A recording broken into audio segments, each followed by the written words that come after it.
Qaysi tuzning gidrolizlanishi ishqoriy muhitda tezlashadi? Berilishini yoza olamiz.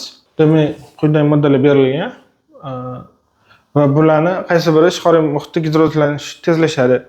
Gidroliz bu suv bilan reaksiya degani, moddani suv bilan reaksiyaga kirishishi va elektrolitlarni gidrolizini demak qachon gidroliz boradi, bormaydi shularni bilish uchun biz kuchli va kuchsiz elektrolitlarni bilishimiz kerak. Kuchli va kuchsiz kislotalarni, kuchli va kuchsiz asoslarni bilishimiz kerak. Kuchli asos bilan kuchsiz asos, kuchli asos ishqorli, hammasi kuchli asos. Ishqor hosil qilmasa, suvda erimasa, u kuchsiz asos bo'ladi. Kislotalarda demak asosan shular kuchli kislotalar va yana boshqa kislotalar ham kuchli kislotalar, ko'p uchraydiganlar bular. Xlorid, bromid, yodid kislota, sulfat, nitrat, xlorat, perxlorat, manganat, permanganat, dixromat, xromat kislotalar kuchli asosan va yana boshqa kislotalar ham bor. Kuchsiz kislotalarga gipoxlorid, karbonat, silikat, sulfit, nitrit, atsetat kislotalar kuchsiz kislotalar va o'rtacha kuchli kislotalar bor. Xlorid, ftarid, o'rta fosfat, metafosfat kislotalar. Bular o'rtacha kuchli kislotalar, lekin gidrolizda kuchli va kuchsizga ajratiladi, o'rtachaga ajratilmaydi. Shuning uchun ham o'rtacha kuchli kislotalar ham kuchsizga kirib ketadi. Shunaqa ma'noda demak, bular ham kuchsizga kirib ketdi hozir. Gidrolizda shunaqa ajratiladi. Va tuzlar gidrolizlanishi 4 taga bo'linadi. Asos va kislotadan iborat desak, kuchli asos, kuchli kislotadan hosil bo'lgan tuzlar gidrolizlanmaydi. Sababi tarkibida kuchsiz yo'q. Bittasi bo'lsa ham kuchsiz bo'lishi kerak, hech bo'lmasa.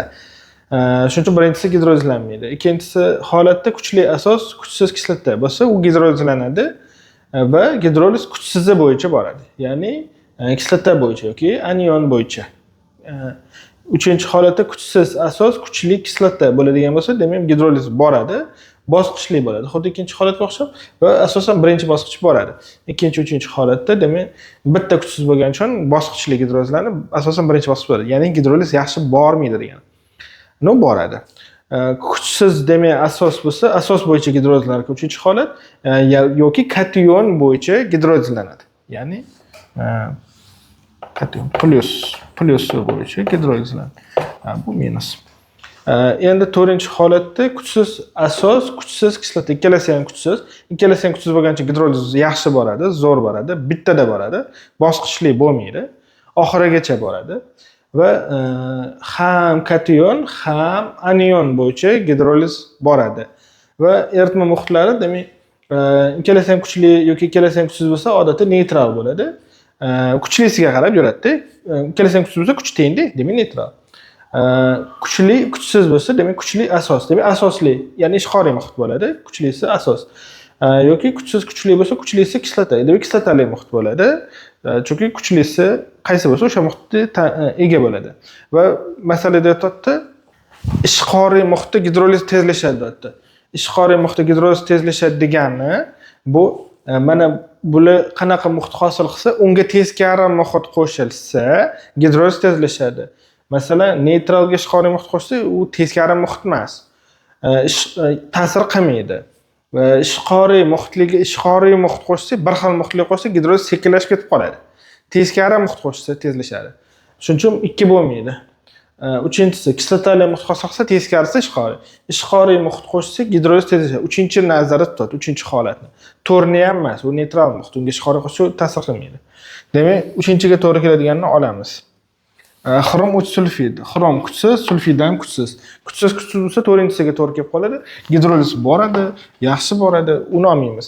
Bizga ishqoriy muhitli modda qo'shsa, gidroliz tezlashishi kerak. Bariy nitrat, bariy kuchli, nitrat ham kuchli. Ikkalasi ham kuchli bo'lsa, gidroliz bormaydi. Birinchi holatga to'g'ri kelib qoladi. Kaliy karbonat, kaliy kuchli, karbonat kuchsiz.